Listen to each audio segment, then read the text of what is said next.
पिछले दिन प्रोफेसर में बड़ा धांधली हुआ है, बताइए क्या क्या है? प्रोफेसर में धांधली नहीं हुआ है, ये हाँ। धांधली के लिए ही ये आयोग का गठन किया गया। लालू प्रसाद यादव जी के समय में विश्वविद्यालय सेवा आयोग था, उसको माननीय मुख्यमंत्री नीतीश कुमार जी ने भंग कर दिया और इसके बाद धांधली करने के लिए पुनः इन्होंने विश्वविद्यालय सेवा आयोग का गठन किया और उसका नतीजा ये हुआ कि 2020 की वैकेंसी आज 5-6 साल होने को आई, पूरी नहीं हुई है। देखिए धांधली में क्या है, मैं विश्वविद्यालय सेवा आयोग का 2 सब्जेक्ट का एप्लीकेंट था, एक लोक प्रशासन, एक राजनीति शास्त्र। लोक प्रशासन में हमारा ये जो है मैनुअल अंक जो दिया गया है, मैनुअल अंक जो दिया गया है ये 8 नंबर दिया गया है आर्टिकल्स पे, तो 4 आर्टिकल्स को मान लिया गया और 1 आर्टिकल को नहीं माना गया। चलिए ये आयोग का फैसला था, वो सिरमौर थे, हम उनको मान लिए। लेकिन जब पॉलिटिकल साइंस में वही आर्टिकल दे रहे हैं तो उस आर्टिकल में हमको 6 नंबर दिया जा रहा है, मतलब कि 2 काट लिया गया। ये क्या पनिया का दुकान है?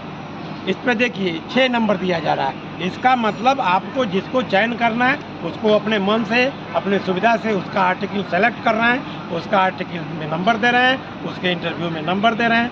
और नहीं, आयोग अगर निष्पक्ष है, आयोग में अगर भ्रष्टाचार नाम का कोई चीज़ नहीं है, तो राइट फॉर इन्फॉर्मेशन में सूचना का अधिकार के साथ एक बार में सूचना क्यों नहीं दी जा रही है? सिर्फ कहा जाता है आप अपना मांगे, व्यक्तिगत मांगे, सार्वजनिक दूसरे का नहीं मांगे। क्यों नहीं मांगेंगे?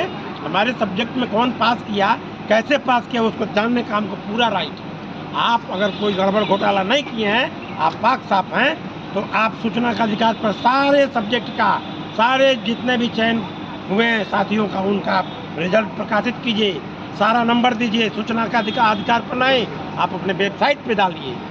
और जो गड़बड़ी हुई है आज नहीं कल तो इनको सामने आना ही है और मैं न्यायालय में जाऊंगा।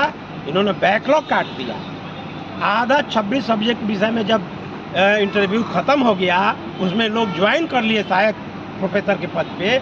इसके बाद पीके शाही के बहकावे में आके पीके शाही ने इस राज्य को भी गुमराह किया और कोर्ट को भी गुमराह किया, आयोग को किया, आयोग पूरे कैंडिडेट को गुमराह किया। 600-700 दलित का, शेड्यूल कास्ट, शेड्यूल ट्राइब्स और अति पिछड़े का महिलाओं का सीट गमन कर दिया इन लोगों ने आधा बहाली के बाद। आधा बहाली क्यों ऐसा किए? हम जानते कि इसमें सीट कम है तो हम आवेदक नहीं बनते। मेरा पैसा इन्होंने बर्बाद करवाया, मेरा 5 साल का मेहनत बर्बाद कराया।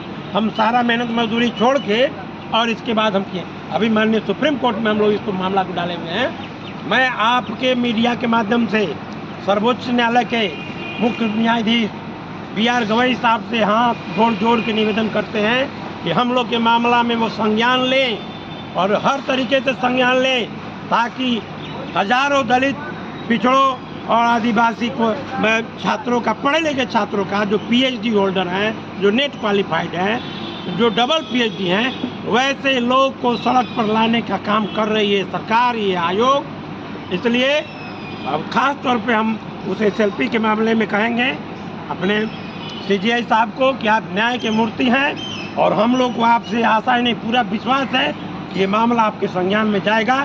तो हम लोग का बैकलॉग जो काट दिया गया है और जो युवा कैंडिडेट को दिया गया पुनः हम लोग को दिया जाएगा, जिससे कि हजारों की संख्या में हम लोग का भविष्य उज्जवल हो सके। होगा 26 को हियरिंग है और इसी 26 तारीख को हम लोग का हियरिंग है। आपके चैनल के माध्यम से मैं यह भी निवेदन करना चाहूँगा कि अगले जो 26 अगस्त को जो तारीख है उस तारीख पर सुप्रीम कोर्ट में वो संज्ञान लें और इस पर जो निष्पक्ष, जो जाति पाति भेदभाव से हट के जो जस्टिस न्यायकर्ता के रूप में होंगे, या इसको अपने बेंच में बुला लें और हम लोग को न्याय दें, ताकि बिहार के दलित पिछड़ों का कल्याण हो। हम लोग इसके लिए 16 तारीख को अगस्त में दिल्ली भी जाएंगे और दिल्ली में जाके सब जगह ज्ञापन भी देंगे और मिलने का प्रयास करेंगे कि हम लोग के साथ अन्याय हुआ है। बिहार के दलित, अति पिछड़ों और पिछड़ों के साथ बहुत भारी पैमाने पर अन्याय हुआ है, हम लोग को न्याय चाहिए।